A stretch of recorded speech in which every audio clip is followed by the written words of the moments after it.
Hello everyone, welcome to Krishna study point. प्यारे बच्चों, आज ट्रिग्नोमेट्री की 20वीं वीडियो के साथ हम उपस्थित हुए हैं। आज फिर से बात करेंगे हाइट एंड डिस्टेंस की, और कुछ ही क्वेश्चन मैं इसमें कराऊंगा, लेकिन वो क्वेश्चन लेंथी होंगे और वो डिपेंडेबल क्वेश्चंस हैं। किन किन क्वेश्चनों पर डिपेंड करते हैं? वो हवाई जहाज़ वाले क्वेश्चंस हैं या कुछ इस तरह के क्वेश्चंस हैं जिनके फिगर बनाना बहुत टिपिकल हो जाता है। जैसा कि मैंने पिछली वीडियोज़ में आप लोगों को सिखाया है कि हाइट एंड डिस्टेंस में क्वेश्चन को सॉल्व करना बहुत सरल है। केवल उसकी थ्योरी या उसके वर्ड्स चीज़ों को समझ करके और उसका फिगर बनाना बहुत टिपिकल है। अगर फिगर आपका सही बन गया है और सही बना चुके हैं आप, तो फिर निश्चित रूप से आप उस क्वेश्चन को सॉल्व करके आंसर सही निकाल सकते हैं। ठीक है, अगर आप चैनल पर नए हैं और पहली बार ट्रिग्नोमेट्री की वीडियो को देख रहे हैं, तो मैं रिक्वेस्ट करूँगा कि पीछे की वीडियोज़ को पहले ज़रूर देख लीजिए, तभी आपको वीडियो समझ में आ सकती है। इससे पहले हमने एलिवेशन, डिस्पर्जन, इस तरह के सारे एंगल्स को बात कर ली है। एक क्वेश्चन मैं ले रहा हूँ, क्वेश्चन ध्यान से सुनेंगे। क्वेश्चन है, एक हवाई जहाज से किसी सड़क पर एक ही ओर स्थित दो गांवों के जो अवनमन कोण हैं, ठीक है, एक हवाई जहाज मान लीजिए उड़ रहा है यहाँ इस तरह से, मैं बना देता हूँ उसको।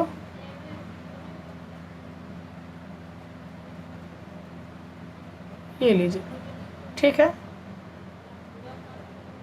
इस तरह से ये कोई हवाई जहाज आपका उड़ रहा है। ठीक है, इस हवाई जहाज से किसी सड़क पर एक ही ओर स्थित, इस हवाई जहाज से एक ही ओर स्थित है, एक यहाँ है एक यहाँ है। इनके जो अवनमन कोण हैं, ये अवनमन कोण यहाँ से लिए जाएंगे इस तरीके से, तो वो बराबर होंगे इसके और इसके। ठीक है,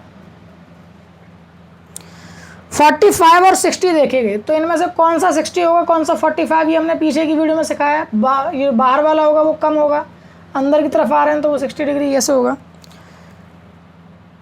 यदि गांवों के बीच की दूरी 2 किलोमीटर दी गई, ये डिस्टेंस 2 किलोमीटर दी गई है। ये ए हो गया, ये बी हो गया, ये सी हो गया, डी हो गया। पॉइंट डी पर आपका कोई एरोप्लेन है। ए और बी जो हैं वो दो क्या हैं? ए और बी जो हैं वो दो गाँव हैं जिनके बीच की जो डिस्टेंस है वो 2 किलोमीटर है। ठीक है, अब ये जो 2 किलोमीटर की डिस्टेंस है, ये तो ए और बी के बीच की डिस्टेंस हो गई, बट बी से सी की डिस्टेंस हमने मान ली थोड़ी देर के लिए x, और हाइट जो है वो मान ली हमने h। ठीक है, अब कैसे करेंगे इस क्वेश्चन को आगे? मीनार की ऊंचाई तथा दीवार से दूरी ज्ञात करनी है। मीनार की ऊंचाई तथा दीवार से दूरी, वो दूसरा क्वेश्चन है। हमको चाहिए इस हवाई, एक्चुअली में क्वेश्चन में गलत लिखा हुआ है इसलिए मैं गलत बोल गया। इस हवाई जहाज़ की ऊंचाई हमको फाइंड करनी। चलिए देखिए कैसे करेंगे। In triangle A C D, ये बड़ा वाला ट्राइंगल लिया है। tan 45 degree equals to, height है h अपॉन 2 + x। tan 45 की वैल्यू होती है 1, h upon 2 + x, cross multiply करेंगे तो h equals to 2 + x, equation number first.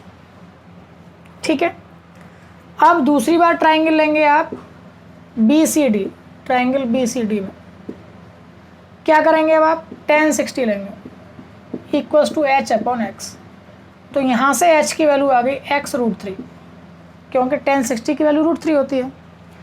आप या तो h की वैल्यू लगा दीजिए या x की वैल्यू लगा दीजिए, क्योंकि मुझे तो h की ही वैल्यू चाहिए तो x की ही वैल्यू लगाऊंगा। इस बात को यहाँ लिख सकते हैं हम कि वैल्यू कहाँ पुट कर रहे हैं, पुट इन फर्स्ट। तो x की जो वैल्यू आएगी वो आएगी h अपॉन √3। इसको इधर ले आएंगे, h को कॉमन ले लेंगे, 1 माइनस के 1 अपॉन √3 इक्वल्स टू 2। सॉल्व करेंगे इस क्वेश्चन को, आंसर आ जाएगा। तो h की वैल्यू हो जाएगी 2√3 upon √3 - 1, that is the right answer of this question. ठीक है, तो इस तरीके के भी कुछ क्वेश्चंस आते हैं जिसमें एरोप्लेन से उड़ रहा है, और इस तरह से कई बार क्या होता है कि एरोप्लेन डिस्टेंस भी ट्रेवल कर रहा होता है कुछ टाइम में, तो वो डिस्टेंस जैसे कि x हमने अभी भी निकाली है, उस x के अकॉर्डिंगली क्या करेंगे हम, उस x के अकॉर्डिंगली उस वैल्यूज़ को देखेंगे, और जो उसकी स्पीड दे रखी होगी, स्पीड जो दे रखी होगी वो होगी distance upon time. Distance upon time. ठीक है, तो इस फॉर्मूले का यूज़ करके हम उसकी या तो स्पीड दे रखी है तो डिस्टेंस निकाल लेंगे, या टाइम दे रखा है उस हिसाब से जो भी चीज़ गिवन होगी वो हम निकाल सकते हैं। इस तरह का भी एक क्वेश्चन पूछा जाता है। चलिए एक दूसरा क्वेश्चन देखते हैं, जिस क्वेश्चन के लिए एक्चुअली में मैं ये वीडियो बना रहा हूँ। ये तो थोड़ा सा आसान ही था, कोई प्रॉब्लम नहीं है। एक क्वेश्चन आता है कि एक झील होती है, ऊपर कहीं बादल है, उस बादल की परछाई शैडो वो झील में बन रही है, उस पर भी आपको कोई एलिवेशन एंगल गिवन है, और फिर उस क्वेश्चन को कैसे आप निकालेंगे, कैसे उसकी गहराई को देखेंगे, ये वो क्वेश्चन है। इसको कैसे सॉल्व करते हैं ये मैं आपको बताता हूँ। क्वेश्चन मैं पढ़ रहा हूँ, झील के तल से h मीटर की ऊंचाई पर देखने पर एक बादल का उन्नयन कोण अल्फा है। जो झील है उसके तल से h मीटर की ऊंचाई पर जो है वो बादल है। ठीक है, थोड़ा सा शॉर्टकट लिख रहा हूँ मैं बस। और उसका जो एलिवेशन एंगल है h मीटर ऊंचाई पर देखने पर, h मीटर ऊंचाई से देखने पर जो एलिवेशन एंगल है वो अल्फा है। ध्यान दीजिएगा, ये मैंने झील बना दी है यहाँ। ठीक है, ये झील का तल है। ठीक, इससे भी h मीटर ऊपर, ये h मैंने ले लिया है और थोड़ा सा बड़ा कर लेता हूँ ऐसे। ठीक है, ये h मीटर हो गया। इस h मीटर ऊपर से देखने पर किसी बादल का, यहाँ कोई बादल है, उसका जो उन्नयन कोण है वो अल्फा है, ये एंगल अल्फा है। ठीक है, फिर से समझ लीजिएगा, किसी झील के तल, ये उसका आ गया तल, इससे भी h हाइट पर, उस पॉइंट से अगर आप किसी क्लाउड को देख रहे हैं, बादल को देख रहे हैं, तो जो एलिवेशन एंगल है वो अल्फा है। फिर उन्होंने बोला है कि उस बादल की झील में परछाई का, अब ये जो परछाई बन रही है वो यहाँ कहीं बन रही होगी इस तरह से, उसी जगह से आप नीचे भी देख रहे हैं, ये जो एंगल है ये एंगल आपका बीटा है। ठीक है, ये एंगल बीटा है। तो थोड़ी देर के लिए मैं इसको ऐसे ऐसे आगे बढ़ा दूं ऐसे करके, तो एक्चुअली में ये वाला एंगल भी कितना हो जाएगा, बीटा हो जाएगा। ठीक है, मैंने ये मान ली कि ये जो हाइट है झील के तल से, ये जो हाइट है ये x है। ठीक है, तो ये जो हाइट आएगी ये x माइनस h हो जाएगी। ठीक है, थोड़ी देर के लिए मैं इसको a, ये b, ये पॉइंट है c, ये d और e ये मान लिया मैंने। e पॉइंट पर आपका कोई बादल है, e पर जो है क्या है, बादल है। ठीक है, ए भी जो है वो झील का तल है, झील का तल है, और सी जो है वो देखने का बिंदु है, इस बिंदु से देखा जा रहा है। ठीक है, ए बी सी डी ई और एफ और ये जी, ये बी नहीं है, ये बीटा है ना, एंगल है। इसी क्वेश्चन के लिए एक्चुअली मैंने वीडियो बनाई है, ध्यान से समझ लीजिए, ये क्वेश्चन बहुत इंपॉर्टेंट है। और जी पॉइंट पर क्या हो रहा है, परछाई बन रही है, किसकी, बादल की। ठीक बात है। अब आपको ये क्वेश्चन कैसे सॉल्व करना है, बस इस बात को ध्यान से समझ लीजिए। क्वेश्चन तो सॉल्व हो गया, ये फिगर बनाना ही बहुत इंपॉर्टेंट था। बस एक बार फिर से मैं क्वेश्चन को पढ़ रहा हूँ। किसी झील के तल से h की हाइट पर स्थित जो भी कोई पॉइंट है, उससे आप किसी बादल को देख रहे हैं, तो बनने वाला एलिवेशन एंगल अल्फा है, और उसकी जो परछाई झील में बन रही है उसकी ओर देखने पर डिस्पर्जन एंगल जो है वो बीटा है। तो ऑब्वियसली बात है कि ये पैरेलल लाइंस हैं, ये एक ट्रांसवर्सल लाइन है, तो ये एंगल भी बीटा हो जाएगा। अब इसको कैसे सॉल्व करेंगे, इस बात को समझने के लिए एक लॉजिक समझना बहुत ज़रूरी है कि जितनी डिस्टेंस बादल की झील के तल से होगी, वास्तव में लगभग उतनी ही डिस्टेंस पर उसकी परछाई बन रही होगी। ठीक है, यानी ये डिस्टेंस भी x हो जाएगी। बस सवाल समाप्त हो गया।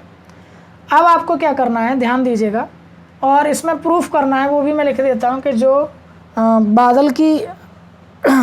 बादल की झील की सतह से ऊंचाई है, यानी x जो ये है उसकी जो वैल्यू है वो है h sine alpha plus beta upon sine beta minus alpha, ये आपको प्रूफ करना, ठीक है।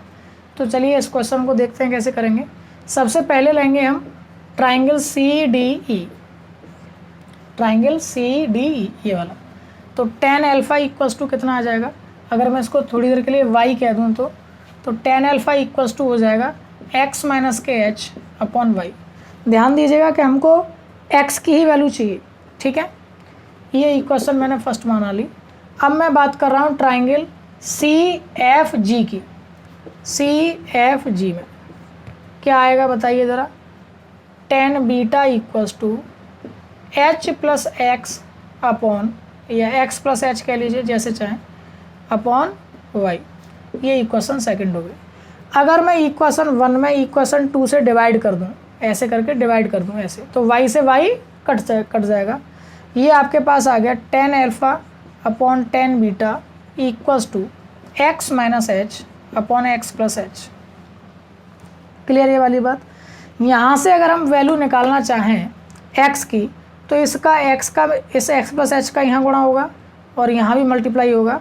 तो x प्लस एच ऐसे कह सकते हैं आप, x tan alpha plus H tan alpha equals to X tan beta minus H tan beta.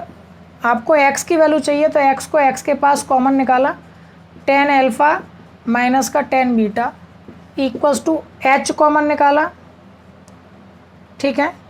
और ये माइनस का ही बचेगा एक्चुअली में, तो माइनस का h कॉमन ले लिया और क्या बचेगा फिर आपके पास, ten alpha plus ten beta, ठीक है। अब इसको बस आपको सॉल्व करना है। कैसे सॉल्व करना है, x की वैल्यू चाहिए, ये इसके नीचे चला जाएगा, यानी x इक्वल्स टू माइनस का h ten alpha plus ten beta upon ten alpha minus tan beta. Sine cos में तोड़ेंगे इनको और सॉल्व करेंगे तो वापस जो ऊपर वाली वैल्यू है वही वैल्यू हमको मिल जाएगी। साइन कॉस में तोड़ेंगे, साइन कॉस अल्फा यहाँ आएगा, कॉस बीटा यहाँ आएगा, कॉस अल्फा यहाँ आएगा, कॉस बीटा यहाँ आएगा, एलसीएम से एलसीएम कट जाएगा। वैल्यू बचेगी आपके पास sine alpha into cos beta plus cos alpha into sine beta. नीचे अगर बात करना चाहें आप तो आपके पास बचेगा sign alpha into cos beta minus cos beta into sine alpha, ठीक है। इस तरीके से बचेगा आपके पास। तो ऊपर वाला भी फॉर्मूला बन रहा है और नीचे वाला भी फॉर्मूला बन रहा है, लेकिन माइनस कॉमन लेने पर, ठीक है। क्योंकि यहाँ पर साइन अल्फा कॉस बीटा गलत लिख दिया क्या, sine alpha upon cos alpha उधर जाएगा, तो ये गलत लिख दिया मैंने। ये बनेगा sign beta into cos alpha, ठीक है। तो माइनस कॉमन ले लेंगे, माइनस से कट जाएगा, माइनस नीचे से कॉमन लेते ही माइनस से माइनस कट जाएगा। ऊपर sign A cos B plus cos A sine B, sign A plus B का फॉर्मूला, और नीचे साइन बी माइनस ए का फॉर्मूला, उल्टा है ना, तो इसलिए माइनस कॉमन लेते ही। तो ये आपको बहुत इंपॉर्टेंट क्वेश्चन देखने को मिलता है, कई बार कंपटीशन के एग्जाम्स में भी आता है और सीधे सीधे वैल्यूज़ आपको दे दी जाती है। आपसे कह दिया जाता है कि या तो ये पॉइंट दे दिया जाता है आपको जो एच है कि किसी झील से 10 मीटर ऊपर से देखने पर किसी एंगल 30 डिग्री या 60 डिग्री आ रहा है, ठीक है, 45 डिग्री आ रहा है, और नीचे देखने पर जो है वो 45 डिग्री या 30 डिग्री आ रहा है, जो भी एंगल दे दें। और फिर आपको पूछ लिया जाता है कि उस बादल की जो ऊंचाई है झील से, झील के तल से ऊंचाई, वो आप फाइंड करके बताइए। तो इस तरीके का ये क्वेश्चन ज़रूर बनता है और कंपटीशन में ज़रूर पूछा जाता है। तो आप लोग इन वैल्यूज़ को भी याद कर सकते हैं, इस क्वेश्चन को सीधे सीधे याद कर सकते हैं कि जो उसकी बादल की ऊंचाई है झील के तल से वो कितनी हो जाती है, h sine alpha plus beta और साइन बीटा माइनस अल्फा, ठीक है। तो इस तरीके से आप इन क्वेश्चंस को करके देख सकते हैं अपने आप भी। तो ये एक बहुत इंपॉर्टेंट क्वेश्चन मैंने आप लोगों के लिए डिलीवर किया है, जो कि बहुत इंपॉर्टेंट है, कई बार पूछा जाता है। ये वाला क्वेश्चन मुझे एक्चुअली में कराना था, तो इसीलिए मैंने आप लोगों को ये क्वेश्चन करा दिया। अच्छा, ये क्वेश्चन मैं आपके लिए फिगर बना करके छोड़ता हूँ, इसको आप लोग प्रूफ करके देखिएगा कितनी आसानी से और कितनी सरलता से आप इसको प्रूफ कर पाते हैं, ठीक है। एक क्वेश्चन मैं उसका फिगर बना करके छोड़ता हूँ बस। क्वेश्चन है, एक मीनार ए बी जिसकी ऊंचाई b है, उसके ऊपर खड़ा एक झंडा BC, दोनों मीनार, एक मीनार ए बी, ये ए बी है, ए बी कोई मीनार है, ठीक है। इसके ऊपर एक झंडा खड़ा हुआ है BC, ठीक है। दोनों मीनार के आधार A से A दूरी पर, दोनों मीनार के आधार A से A दूरी पर उसी समतल में स्थित किसी बिंदु पर बराबर कोण बनाते हैं। A दूरी पर कोई पॉइंट है, मान लीजिए ABCD, तो ये मीनार ने एंगल बनाया इस तरह से, मान लीजिए ये भी अल्फ़ा है, और इस झंडे ने भी एंगल बनाया इस तरीके से, और ये भी एंगल अल्फ़ा है, ठीक है। ये ऊंचाई आपको दे रखी थी B, ये झंडे की ऊंचाई मैंने मान ली H, ये डिस्टेंस आपको गिवन है। तो आपको प्रूफ करनी है कि ये जो झंडा है H जो है वो B ब्रैकेट में A² + B² upon A² - B² के फॉर्मेट में आएगा। निकाल सकते हैं आप। एक बार छोटा वाला एंगल लेंगे आप, ट्रायंगल DAB, तो tan अल्फ़ा = B/A सीधा सीधा हो जाएगा, और दूसरी बार में alpha plus alpha tan 2 alpha लगेगा, tan अल्फ़ा = B/A, ये एक इक्वेशन हो गई। दूसरा वाला जब लेंगे पूरा का पूरा ट्रायंगल, तो इसमें आप यूज़ करेंगे tan 2 अल्फ़ा = H + B/A, ठीक है। इस तरीके से सॉल्व करेंगे तो यहाँ से वैल्यूज़ आपको निकल आएगी। ऐसे अपॉन में कर लीजिए, डिवाइड कर लीजिए इस तरह से, या वैल्यूज़ लगा लीजिएगा, वैल्यू लगा लीजिए, वो ज़्यादा अच्छा रहेगा क्योंकि आपको B की वैल्यू भी फाइंड करनी है। तो H + B = A tan 2 alpha, यानी 2 tan alpha upon 1 - tan² alpha. tan alpha की यहाँ वैल्यू लगा लीजिएगा, B उधर चले के माइनस हो जाएगा, सॉल्व करेंगे तो इतना ही प्रूफ होकर के आ जाएगा, ठीक है। B कॉमन आ जाएगा, इस तरीके से सॉल्व करके आप निकाल सकते हैं। तो ये भी क्वेश्चन जो है बहुत अच्छा क्वेश्चन है। इसी टाइप के और भी कई क्वेश्चंस आप लोग कर सकते हैं, अपने आप देख सकते हैं। और कोई अगर क्वेरीज़ आपकी रहती हैं, कोई भी क्वेश्चन आपको खुद पूछना है, आप क्वेश्चन कर रहे हैं और आप कोई दिक्कत आ रही है फिगर बनाने में या सॉल्व करने में, तो आप लोग डिस्क्रिप्शन में टेलीग्राम का ग्रुप का लिंक दे रखा है, उस ग्रुप को ज्वाइन कर लीजिए और वहाँ अपनी प्रॉब्लम्स पूछ सकते हैं। और आई होप सो कि आपको इस वीडियो से बहुत कुछ समझ में आया होगा। विशेष रूप से यही क्वेश्चन समझाने के लिए वीडियो बनाई थी मैंने, इसलिए बड़ी भी काफ़ी लेंथी क्वेश्चन हो जाता है ये वाला। तो आई थिंक कि अब आपका ये क्वेश्चन क्लियर हो गया होगा। वीडियो आपको पसंद आई है तो लाइक और शेयर करना ना भूलें। साथ ही साथ अपने सहपाठियों या साथियों को बता सकते हैं, जो नीडफुल हैं चैनल के बारे में बताइए और ज़्यादा से ज़्यादा सब्सक्राइब कराइए, और यूँ ही ढेर सारा प्यार हमारे साथ बांटते रहिए। बने रहिए कृष्णा स्टडी पॉइंट साथ। Thank you so much, bye bye.